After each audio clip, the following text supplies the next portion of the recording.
नमस्कार दोस्तों, मैं हूं आपका दोस्त और होस्ट आरजे अमन, रेडियो डिवाइन 90.4 एफएम से। दोस्तों, म्यूजिक का मैजिक तो आपको हर पर मिलता ही रहता है, बट कभी कभी हमें अपनी सेहत के बारे में भी बात कर लेनी चाहिए।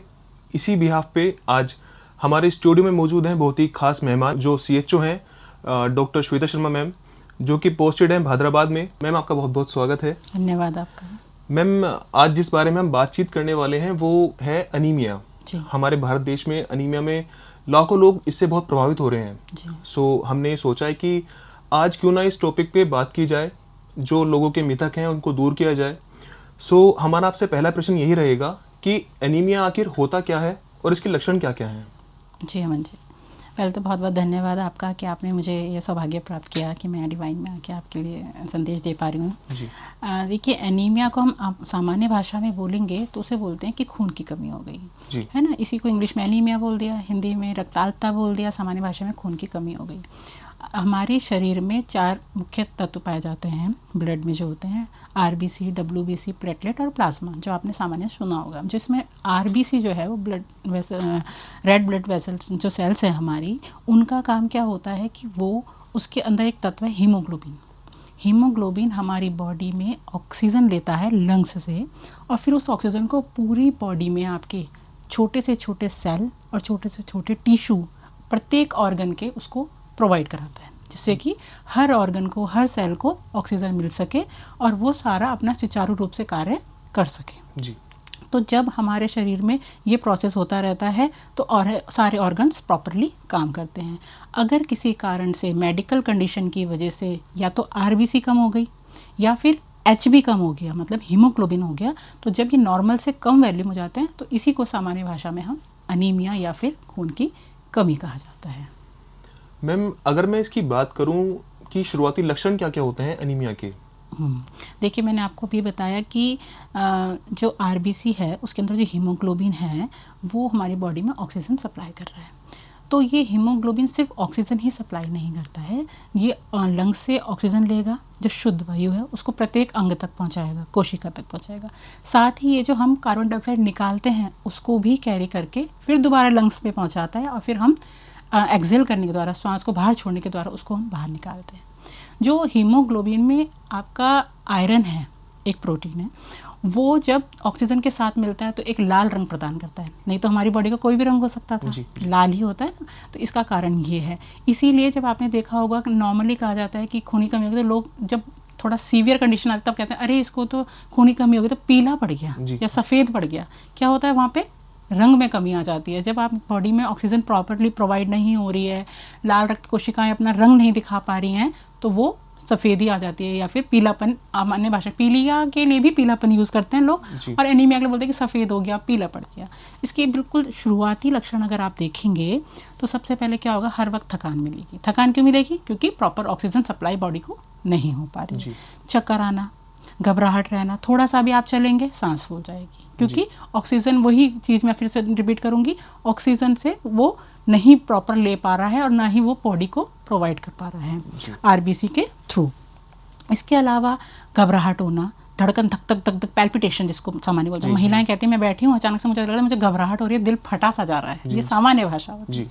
मैं उठती हूँ, आंखों के सामने अंधेरा आता है, फिर मुझे कुछ पकड़ना पड़ता है, तब मुझे सामान्य लगता है। चक्कर आते हैं, भूख ना लगना और घबराहट रहना, किसी चीज़ में मन ना लगना, चिड़चिड़ापन होना, ये एक सामान्य से ऐसे लक्षण हैं जिसमें महिलाओं को, बच्चों को महसूस होता है कि हमें ये लक्षण हो रहे हैं। अनीमिया के शुरुआती लक्षण इन्हीं को बोला जाएगा। जी मैम, आप सीएचओ हैं सॉरी। सो हमारे लोगों को ज़्यादातर पता नहीं होता है कि गवर्नमेंट की तरफ से कौन कौन सी फैसिलिटीज़ प्रोवाइड की जा रही हैं। जी जी जी। पीएचसी में, सीएचसी में, या फिर आयुष्मान आरोग्य मंदिरों में। सो मैं आपसे कहना चाहूँगा, रिक्वेस्ट करना चाहूँगा कि एक बार आप हमारी जो व्यूअर्स हैं, जो लिसनर्स हैं, जो हमें देख रहे हैं, सुन रहे हैं, उनको आप बताइए कि गवर्नमेंट की तरफ से ऐसे कौन कौन से प्रोग्राम्स हैं जो रन हो रहे हैं। हमारे आयुष्मान आरोग्य मंदिर जो हैं उनमें हर समय आपको आयरन और कैल्शियम की टैबलेट मिलती है। गर्भवती महिलाओं को आयरन मिल जाता है, तो 3 महीने के बाद हम आयरन कैल्शियम शुरू करते हैं। स्टार्टिंग के 3 महीने में फॉलिक एसिड एक इम्पॉर्टेंट रोल करता है बेबी की ग्रोथ के लिए। किशोरियों को भी आयरन प्रोवाइड किया जाता है। इसके अलावा आपका स्कूल्स में जो आपके बिलो 5 ईयर्स या अबव 5 ईयर्स वाले जो बच्चे हैं उनके लिए आपका डिवॉर्मिंग करी जाती है, क्योंकि अगर पेट में कीड़े हैं तो भी बच्चों का प्रॉपरली एब्जॉर्प्शन आयरन का नहीं होगा और वो एनीमिक कंडीशन में रहेंगे। डिवॉर्मिंग की जाती है। इसके अलावा RBSK की एक टीम जाती है राष्ट्रीय बाल सुरक्षा कार्यक्रम के अंदर, वो जाके एक्यूट कंडीशंस जो हैं बच्चों की उसका चेकअप करते हैं और आयरन टैबलेट सप्लाई की जाती है। इसके अलावा आशाज, आंगनवाड़ी और स्कूल में भी बच्चों को विभिन्न दिन पे और विभिन्न रंग के हिसाब से आयरन की गोली प्रोवाइड की जाती है। इस तरह से विभिन्न कार्यक्रम हैं। और अभी ही जब ये देखा गया फैमिली हेल्थ सोसाइटी के द्वारा कि इंडिया में 57 फीमेल्स जो हैं वो एनीमिक हैं और बिलो 5 ईयर की जो रेशियो है 57 to 59% जो बच्चे हैं वो एनीमिक है, तो फिर सरकार ने अभी एक नया अभियान शुरू करा है, एनीमिया मुक्त भारत अभियान। उसमें वो चाहते हैं कि प्रत्येक महिला, किशोरी, प्रत्येक व्यक्ति, बच्चा सब जो हैं वो एनीमिया से मुक्त रहें, किसी को भी एनीमिया ग्रस्त ना हो। जी मैम, जहाँ तक मैं समझता हूँ कि कोई भी बीमारी हो, अगर हमारा खान पीन ठीक है सो हम स्वस्थ रहेंगे। बट अगर जैसे मैं आजकल की यूथ की बात करूँ, बच्चे आजकल फास्ट फूड की तरफ ज़्यादा जा रहे हैं।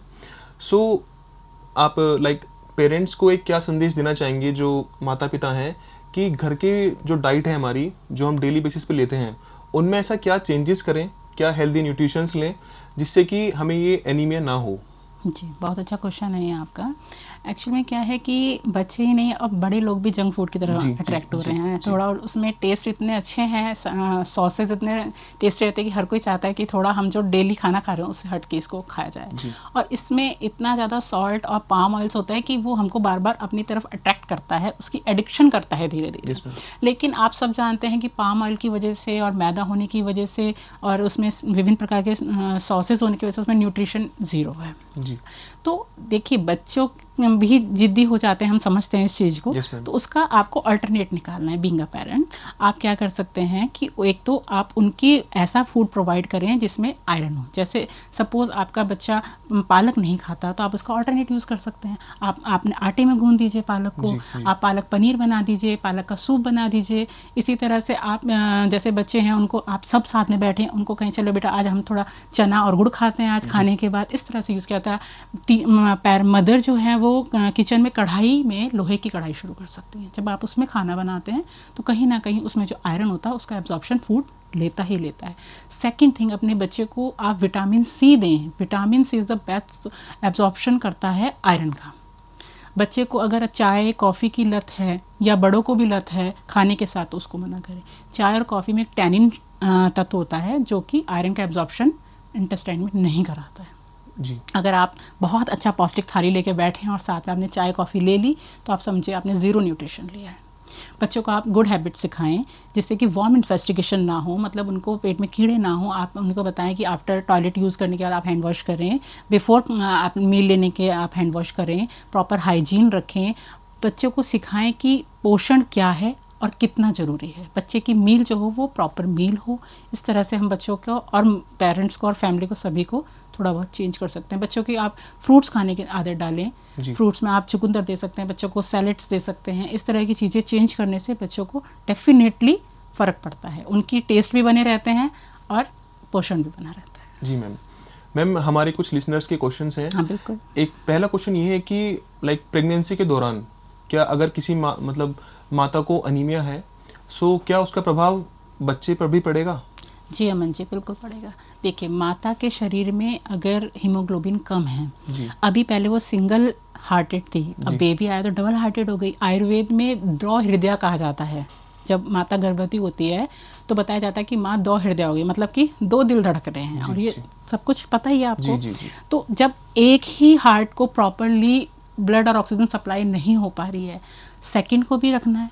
अब आप देखिए हार्ट कितना पंप करेगा, हार्ट पे लोड आएगा फर्स्ट ऑफ थिंग। अगर मदर प्रेग्नेंट है, सपोज डिलीवरी हुई, डिलीवरी में एवरीबडी नोज दैट कि ब्लड लॉस बहुत हैवी होता है। ऑलरेडी आप एनीमिक हैं, इफ़ एंड बट अगर सपोज PPH होता है, पोस्टपार्टम हैमरेज होता है, कोई भी ऐसी इफ एंड कंडीशन आती है कि आपको और ब्लड लॉस होता है तो ये एक जानलेवा दिक्कत भी हो सकती है। इसके अलावा क्या होता है, जो बेबी है वो प्री मैच्योर हो जाएगा। जी लो बर्थ वेट होगा, जितना बेबी का वेट होना चाहिए 2.5 से लेकर 3.5 kg माना जाता है, तो वो उससे कम होगा, जिससे उसके ऑर्गन्स प्रॉपर डेवलप नहीं हो पाएंगे, उसका मानसिक विकास ढंग से नहीं हो पाएगा, उसका आने वाले समय में संज्ञात्मक विकास में कंसंट्रेशन पावर उसकी वीक रहेगी, उसकी बोन्स मसल इन सब चीज़ों में ग्रोथ नहीं आ पाएगी प्रॉपर, वो कुपोषित की तरफ चला जाएगा। तो ये लक्षण हो सकते हैं। माता जो है अगर वो खुद भी एनेमिक है तो वो आने वाले टाइम में बेबी को ब्रेस्ट फीडिंग के लिए दिक्कत होगी, और breast feeding is very essential and compulsory for baby जी। मैम ऐसा कोई मिथक हो जो आप लोगों का दूर करना चाहें, भ्रम? मिथक तो बहुत सारे हैं अमन जी। मैम। पहला तो यही है कि मोटे लोगों का एनीमिया नहीं हो सकता। अच्छा। है ना, ऐसा कहा जाता है। एक्चुअली में अभी आपके और मेरी डिस्कस हुआ है कि बहुत सारा जंक फूड खा ले तो वेट गेन हो जाएगा, लेकिन ऐसा नहीं है, पोषण तो नहीं है। तो एनीमिया किसी को भी हो सकता है, पुरुष को भी हो सकता है, महिला को भी हो सकता है। पहला मिथ ये। सेकंड मिथ ये है कि ज़रूरी नहीं है कि जो पतले दुबले हैं उनको ही एनीमिया हो। थर्ड थिंग ये नहीं है कि लोगों के सामान्य भाषा में कहा जाता है कि अरे हल्की फुल्की थकान थी, ये तो स्ट्रेस से हमने बहुत काम कर लिया इस वजह से हो गई होगी। अगर आपको सामान्य लक्षण घर में दिख रहे हैं, अपनी माता में दिख रहे हैं, अपनी पत्नी में दिख रहे हैं, अपनी पुत्री में दिख रहे हैं, किसी में भी दिख रहे हैं, आपको स्वयं में भी दिख रहे हैं, तो इसको नज़रअंदाज नहीं करना चाहिए। और आपको ये नहीं सोचना चाहिए कि ये जस्ट मुझे हल्की सी सांस फूल रही है, थकान हो रही है, कमजोरी लग रही है, चक्कर आ रहे हैं, मे बी पूरे दिन की एक्टिविटी के स्ट्रेस की वजह से हो, या मैं नींद पूरी नहीं कर पा रहा हूँ या कर पा रही हूँ इस वजह से हो।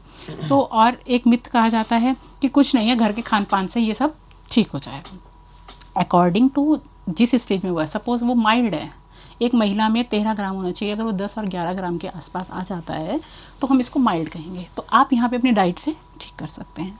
अगर वो और लो हो जाता है तो आपको यहाँ सप्लीमेंट लेने ही चाहिए। सप्लीमेंट लेंगे तो क्या है कि जो आपका ब्लड ऑलरेडी कम है उसको भरपाई करेगा सप्लीमेंट।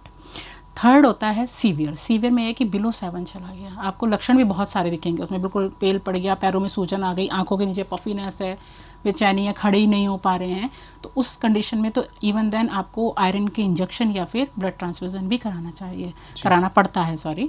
तो ऐसा नहीं है कि एक आप घर में कहीं से भी एक मेडिकल स्टोर पे गए, आपने गोली ले ली, या आप एक डॉक्टर के पास गए, आपने कहा जी मेरा आयरन कम है, आप एक गोली दे दीजिए। नहीं, अलग अलग तरह के एनीमिया होते हैं। आप सामान्य व्यक्ति उसको नहीं जान पाता है कि मुझे किस कारण से कौन सा एनीमिया है। जैसे मैं आपको सामान्य बताती हूँ, एक नॉर्मल आयरन की कमी से होता है, दूसरा विटामिन B12 की कमी से भी होता है। अगर आपकी बॉडी में B12 की कमी है और आप आयरन सप्लीमेंट खाते रहिए, बढ़ेगा ही नहीं वो जब तक आप B12 सप्लीमेंट्स नहीं लेंगे। तीसरा पेर्सिनियस होता है, जिसमें उसकी शेप ही डिफरेंट होती है जी। वो डिफरेंट टाइप का वॉर्म इन्फेस्टिगेशन के से सपोज बेबी सब कुछ अच्छा खा रहा है, लेकिन कहीं ना कहीं से उसको कीड़े आ गए हैं तो उसका एब्जॉर्प्शन नहीं होगा। तो डिफरेंट काइंड के एनीमियाज होते हैं। तो आप ब्लड इन्वेस्टिगेशन के थ्रू और डॉक्टर की सलाह परामर्श करने के बाद आप सही दवाई लेंगे तो आपको उसका इफेक्ट बहुत जल्दी और अच्छा मिलता है। जी मैम। मैम एक क्वेश्चन मैं फीमेल्स के पर्सपेक्टिव से बात करूँगा। लाइक देखा जाता है कि घर में जो महिलाएं होती हैं वो सबको खाना खिलाने के बाद ही खाना खाती हैं। सो ऐसे में पुरुषों की, उनके हस्बैंड्स की क्या भूमिका अहम होती है? जी बिल्कुल। अगर हम हस्बैंड पर्सपेक्टिव से देखें तो अगर महिला ये कंप्लेन कर रही है या आपको खुद लग रहा है अपनी बिहार के लिए कि वाइफ के लिए कि जब वो सुबह उठती है तो थकी थकी महसूस करती है, एक उसमें ग्लोरी नहीं रही, एक चार्म नहीं रहा, और आपको वो लेजीनेस फील करती है, हर वक्त कंप्लेन करती है मुझे थकान हो रही है, मुझे सांस फूल रही है, बच्चों को प्रॉपर नहीं ले पा रही हूँ, मैं घर की एक्टिविटीज़ नहीं कर पा रही हूँ प्रॉपर, तो आप उसको नज़रअंदाज ना करें। आप उनसे डिस्कस करें, आप डॉक्टर से कंसल्ट करें, उनके इन्वेस्टिगेशन कराएं, जिससे कि सही टाइम पे उनको हो सके। सेम यही चीज़ एक बच्चा भी अपनी माँ के लिए कर सकता है जी। अगर आप बड़े हैं, आपको लगता है आपकी माता जी बुजुर्ग हैं लेकिन वो इस समस्या से ग्रस्त हैं, तो आप उन पे ध्यान दीजिए। आपकी बेटी है, आपकी बेटी पढ़ाई पे कंसंट्रेट नहीं कर पा रही, हमेशा चिड़चिड़ी रहती है, एकांत में बैठी रहती है, तो आप पता करें, हो सकता है वो मेंस्ट्रुअल हैवी फ्लो की वजह से ग्रस्त हो रही है और एनीमिक हो रही हो। तो बहुत सारे कारण हैं, इनको देखना चाहिए। और अगर आपको लगता है कि मेरे घर में कोई भी महिला या बच्ची, और एक चीज़ और मैं विशेष रूप से अपने लोगों को बताना चाहूँगी, दर्शकों को, कि जो 5 साल से कम स्कूल के बच्चे हैं, 5 साल से कम बड़े बच्चे हैं उम्र के, या फिर जो बड़े भी हैं, अगर आपको लगता है कि बच्चे का पढ़ाई में मन नहीं लग रहा है, क्लास में टीचर देख रही है कि वो कंसंट्रेट नहीं कर पा रहा है, उसकी लर्निंग एबिलिटी कम हो रही है, ब्रेन फॉग हो रहा है, तो इसको ये मत समझिए कि बच्चा जिद्दी हो रहा है या फिर बेवकूफ़ है या फिर पढ़ने में मन नहीं लगाता। कहीं ना कहीं हो सकता है कि ये ड्यू टू एनीमिया की वजह से भी हो, क्योंकि अगर एनीमिया की दिक्कत रहती है और अगर आपके शरीर में हीमोग्लोबिन की कमी है, आप बच्चे हैं छोटे, तो ये सब चीज़ें आपको दिखने में मिलेंगी। तो परिवार में छोटी छोटी चीज़ें हैं जो आप उठते बैठते अपने साथ वालों को देख सकते हैं, नोटिस कर सकते हैं कि हाँ इनको ये प्रॉब्लम तो नहीं हो रही है, क्यों खाना हम अच्छा खा रहे हैं, नींद हम सब पूरी ले रहे हैं, लेकिन ये सब प्रॉब्लम्स क्यों हो रही हैं। तो छोटी छोटी चीज़ें हैं। अगर आपकी पत्नी बोल रही है कि आज मुझे थकान है, तो सिर्फ उसे पालक का एक कटोरा खिलाने की बजाय उसमें नींबू भी निचोड़ देंगे तो थोड़ा ज़्यादा टेस्टी हो जाएगा। मैम शाकाहारी लोगों के लिए आयरन की जो मतलब लाइक क्या ले सकते हैं वो डाइट में, जिससे कि आयरन की कमी कम ना हो, कमी ना हो। शाकाहारियों के लिए देखिए सबसे अच्छे हरे पत्तेदार सब्जियां हैं जिसमें बहुत भरपूर मात्रा में आयरन मिलता है। इसके अलावा आप देखिए चुकंदर है, आपका अनार भी कहा जाता है, गुड़ है, चना है, मुनक्का है, दालें हैं जहाँ से आपको विटामिन मिलेगा। फॉलिक एसिड के लिए आप क्या नाम है डेयरी प्रोडक्ट्स भी ले सकते हैं। और साफ़ सफाई का ध्यान रखें। आप ये भी ध्यान दें कि क्या नाम है मैं लोहे की कढ़ाई में ही खाना बनाएं, उससे एब्जॉर्प्शन अच्छा। विटामिन सी के लिए आप नींबू है ना, और विटामिन सी से रिलेटेड जो फल हैं आपके खट्टे फल जो आते हैं, आपका संतरा है, इस तरह की चीज़ें अगर आप साथ में लेंगे तो आपका एब्जॉर्प्शन अच्छा होगा। आपने भर प्लेट आयरन ले लिया लेकिन आपने अगर उसका विटामिन सी नहीं लिया तो उसका एब्जॉर्प्शन बहुत कम रेट में हो जाता है। विटामिन सी लेने से ज़्यादा होता है। और सेम यही मैसेज हम अपने OPD में, आयुष्मान आरोग्य मंदिर में गर्भवती महिलाओं को मैं देती हूँ कि जब आप आयरन की गोली लें तो 1 गिलास पानी के साथ उसको नींबू निचोड़ के ले लें, तो वो आपको नोज़िया मतलब उल्टी जैसा सेंसेशन भी नहीं देता है और साथ ही आपका एब्जॉर्प्शन भी वो स्ट्रॉन्ग करता है। जी मैम जिनको अनीमिया अक्सर देखा जाता है, जिनको हो जाता है, तो क्या वो डाइट के थ्रू ही अपने आप को स्वस्थ कर सकते हैं या फिर दवाइयाँ लेना बेहद ज़रूरी होता है? जी, जैसे मैंने आपको भी बताया था कि अगर इनिशियल स्टेज में है, आपको लग रहा है मेरे को प्रारंभिक लक्षण दिख रहे हैं, हल्का हल्का कभी कभी थकान लग जाती है, सांस फूल रहा है, तो आप उसको डाइट से कंट्रोल कर सकते हैं। आप डाइट चेंज कर लीजिए अपनी, चाय कॉफ़ी बंद कर दीजिए, खाने के साथ नहीं लीजिए, साफ़ सफाई का ध्यान रखिए, लोहे के बर्तन में खाना बनाइए, गुड़, चना, पालक, दाल, इस तरह के जो हमारे फूड आर्टिकल्स हैं उनको आप सेवन कीजिए। तो डेफिनेटली आपके इसी चीज़ों से रक्त की जो मात्रा है वो शरीर में बढ़ने लग जाती है। लेकिन अगर आपको लगता है कि मेरी दिक्कत ज़्यादा हो रही है तो आप बिना डॉक्टर के सलाह और परामर्श के दवाई ना लें, तब हमें सप्लीमेंट के फॉर्म में vitamin B, folic acid, iron, या अगर ज़्यादा ही गंभीर स्थिति है तो IVF फ्लूइड भी लेना पड़ता है, इंजेक्शन लेने पड़ते हैं आयरन के। मैम लास्ट में आपसे जानना चाहूँगा, जो हमारे लिसनर्स हैं, जो व्यूअर्स हैं, उनके लिए आप एक क्या पॉजिटिव मैसेज कन्वे करना चाहेंगे जिससे कि वो स्वस्थ रहें, खुश रहें, मस्त रहें अपनी ज़िंदगी में? बिल्कुल बिल्कुल। देखिए सबसे पहले हमारा शरीर है जी, अगर आप स्वस्थ हैं तो आप सबका ध्यान रख सकते हैं। मैं मेनली यहाँ पे महिलाओं की बात करूँगी क्योंकि महिलाएं अधिकतर घर में रहती हैं, वो अपने बच्चा, पति, परिवार, ऑफिस, आजू बाजू समाज, सारी जिम्मेदारियां वही देख रही हैं। अगर वो खुद किसी रोग से ग्रस्त हैं, कोई भी रोग हो सकता है, वो एनीमिया ही नहीं, तो आप अपनी बच्चों की अच्छी परवरिश नहीं कर पाएंगी, अपने परिवार को अच्छा समय नहीं दे पाएंगे, आप खुद को तो सेकेंडरी रख लिया आपने। तो इसीलिए आपको पहले खुद को स्वस्थ होना ज़रूरी है, और वो स्वस्थ आप तभी हो सकते हैं जब आप अपनी छोटी छोटी इस तरह की बीमारियों पे या छोटे छोटे जो लक्षण आपको दिख रहे हैं उसको नज़रअंदाज ना करते हुए अपने घर वालों से डिस्कस करें, डॉक्टर के पास जाएं, सलाह मशवरा लें, और उचित खान पान रसोई से ही शुरू करके अपने परिवार को और आप अपने आप को इस जो एक अब आने वाले समय में कहा जा रहा है कि भारत में एक साइलेंट क्राइसिस डिजीज़ हो गई है, इससे बच सकते हैं और खुद भी पुष्ट रह सकते हैं और अपने परिवार को भी पुष्ट रख सकते हैं। तो दोस्तों, खास लोग खास मुलाकात की इस विशेष एपिसोड में आज हमने जाना कि हम एनीमिया से कैसे बच सकते हैं, अपनी डाइट में ऐसी कौन सी चीज़ फॉलो करके अपने आप को स्वस्थ रख सकते हैं। फिलहाल मैम आपका बहुत बहुत धन्यवाद, आपने इतनी इन्फॉर्मेटिव बात बताई, एंड आगे भी हम ऐसे ही इम्पोर्टेंट टॉपिक्स पे बात करते रहेंगे। बिल्कुल, any time. Yes ma'am, yes ma'am, thank you so much. Thank you so much.